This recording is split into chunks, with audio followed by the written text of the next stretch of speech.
Guys, welcome back. Merry Christmas. Happy New Year. Yeah, it's been a while. It's been around 6 months. Okay, I took a sabbatical from my sabbatical. No, in reality, I'm sure a lot of people can relate. I had my firstborn child 3 or 4 days after the Las Vegas final, US-Mexico Gold Cup final. So it's been chaos. It's been hectic.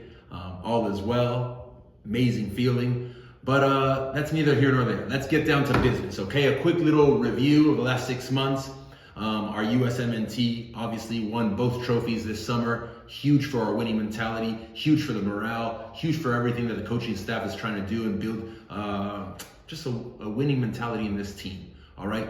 But if we're real, our performances weren't good, okay? We were outplayed in both those finals, especially in the Gold Cup final. We were atrocious. Set piece, Miles Robinson. We can say what we want. We won, but we were not impressive at all, okay? We've had highs and lows this year. The lows were obviously the performance against Switzerland when we were played off the park, the performance in the semifinal of the Gold Cup against Qatar, we were played off the park, the Panama disaster when we lost in World Cup qualifying, but there's been a lot of highs, more highs than lows, all right? That's been the recap for the last 6 months.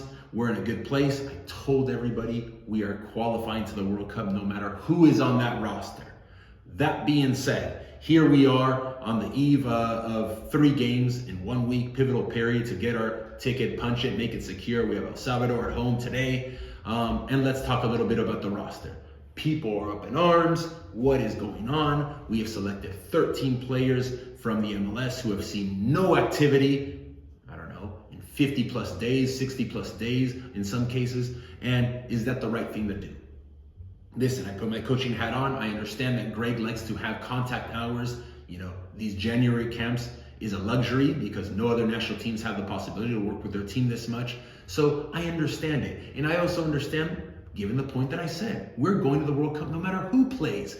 We're playing against El Salvador. We can play any of these guys and it's going to be fine. We can play any of them against Honduras. It's going to be fine.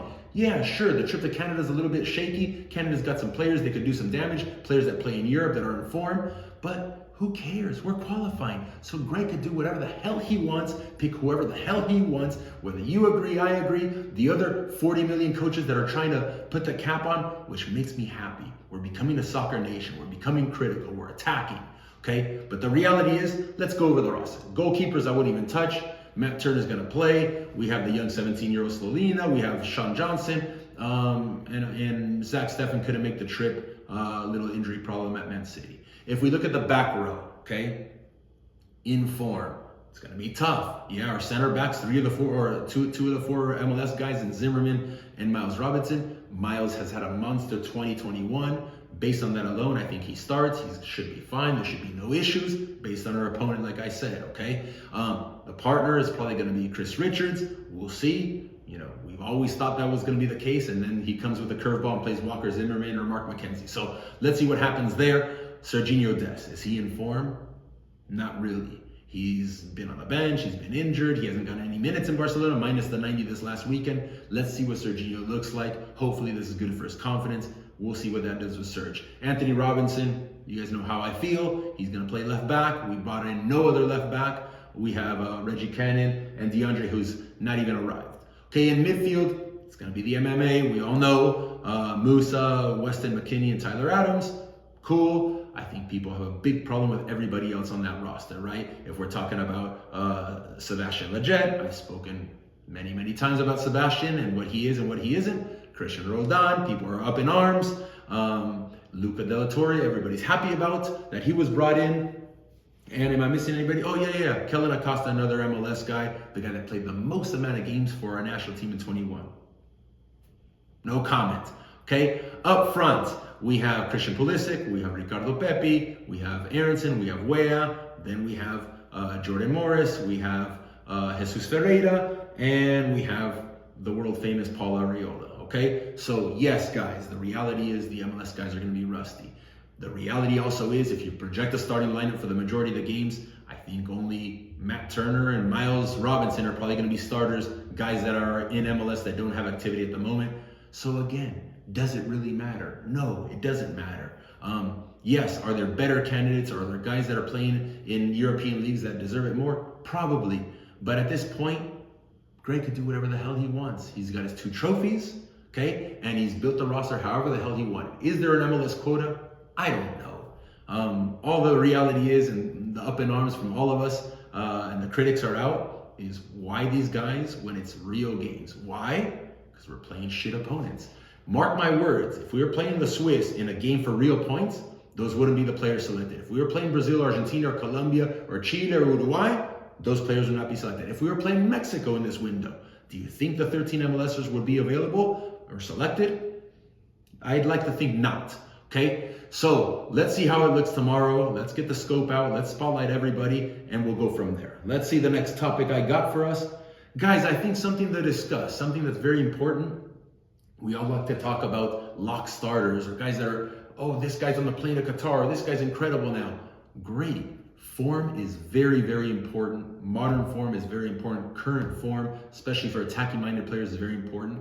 And let's give the Ricardo Pepe example, okay? If we rewind 1 year, a little bit less than 1 year ago, 11 months ago, Ricardo Pepe was in Guadalajara on our Olympic pre-qualifying roster, okay? He was in that camp, and he was atrocious. He was terrible, he was unfit, he was sloppy, he was being played wide.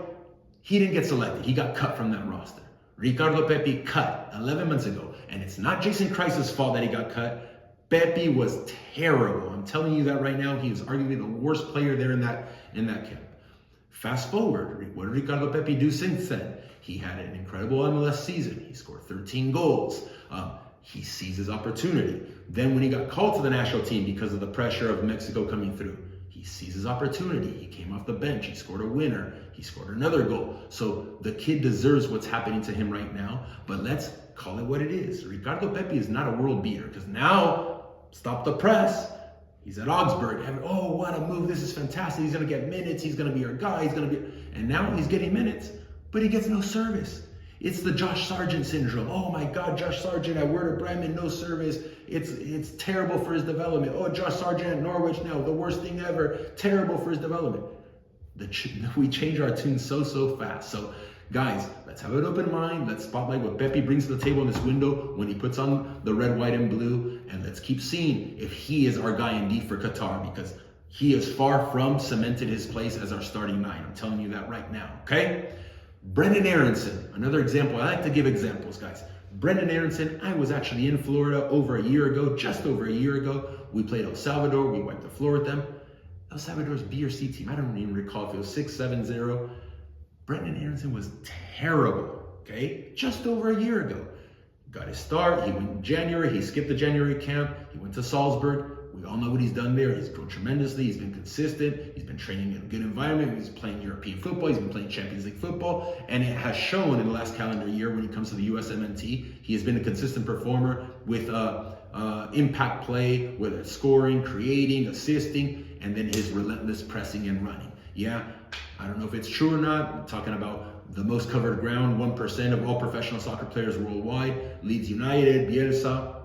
That would be a dream move. Hopefully it goes through. But I just want to give 2 clear examples that a year ago, those guys are nowhere near where they are now. And it's all about seizing your opportunity and current form. So we're in January, ladies and gents. The World Cup is 10 months away. Yeah, we're going. In November, there's no telling what it's going to be like. There's no telling what the player's form is going to be like. There's no telling what the midfielders are going to look like if it's going to be the MMA. There's no telling if one of the right backs is going to jump Serginho Dest if he's a bench warmer. There's so many variables, guys. The national team is about current form. Yes, building chemistry, building a unit, but it's about current form, okay? We could go to the other side of the spectrum now. John Brooks, lock starter on this episode. This is one of the first episodes I did of last year's season. Listen, John Brooks is starting for Wolfsburg. We don't know what happened. He's not being called up. He's being deferred. It's Walker Zimmerman. It's Mark McKenzie. It's anybody. They'll call in anybody. They'll probably call in Nick DePuy from the Galaxy before they call John Brooks again, okay? I don't know what happened. Nobody knows what happened. We can all speculate, but it's very, very suspicious how we don't have one of our best center backs not even called into these camps, okay? Something's going on there. Anywho, his stock is down. Josh Sargent, we talked about him. Yes, he just scored a brace, but his stock is down. He doesn't even get called up anymore. These are just prime examples, guys. We think about Timo Will when he had his 1-year injury layoff. We were all quiet about Timo Werner. Now he's back soaring, okay? So again, it's the highs and the lows. Players, whoever has talent, has talent. He has to show it consistently to be able to put on the red, white, and blue. That I agree with, and that's what we got to spotlight and continue to insist with our national team coach, and be critical and not throw the little softball questions. Keep hammering it home that we need our best players representing our country, especially when we start playing relevant opponents come November, okay? What else do I got for you guys? Oh, we could have thrown the Will Trapp example, thing of the past. Jackson Ewell, hopefully thing of the past, he still gets call-ups. Daniel Lovitz, you guys remember those days? Hopefully we'll retire some of these guys because yes, guys, Giassi shouldn't be a part of this thing if we want to be mixing it up at the international stage. You know, Christian Roldan, Sevilla Jets, all these players. I mean, Brooks Lennon, guys, Brooks Lennon is on this roster. I don't know what's going on. We lost Julian Araujo, and this means we got Brooks Lennon. I don't want to be a negative Nancy ahead of the game. So, guys, another big thing was the weather elements. Everybody's talking weather. Again, I put my coaching hat on. The El Salvadorians, they don't know what the hell it is to be freezing. You saw what happened with Mexico and Canada. So is it a good thing? Is it a bad thing? We got to secure points. In my opinion, we should be playing in Florida. We should be playing in Texas. We should be playing in Southern California. We don't need the cold weather to beat El Salvador. What are we doing, okay? Hopefully the field holds up. Hopefully it's not snowing. Hopefully we can play football because we're superior to our opponents. You do that if you're inferior to your rivals. You do that to get a competitive advantage. I don't think it was necessary this time around. Great, in Columbus, Ohio, we have massive fan support. I don't discount that. That is very important.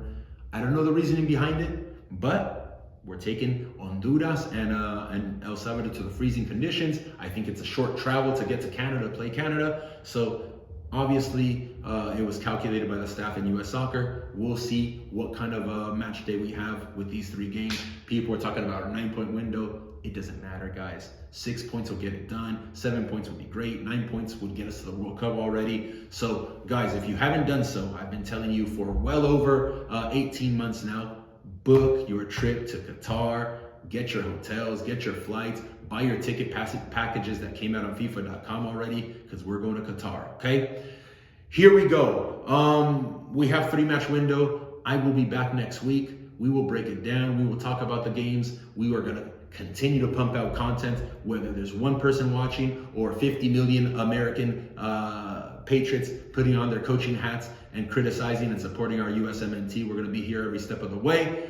And that's about it, guys. I hope you enjoyed this episode. Maybe we'll have a Q&A to get the ball rolling and get things going again for this new year. All right, happy to be back. Let's go. Let's wrap up this World Cup qualifying ticket and let's keep building.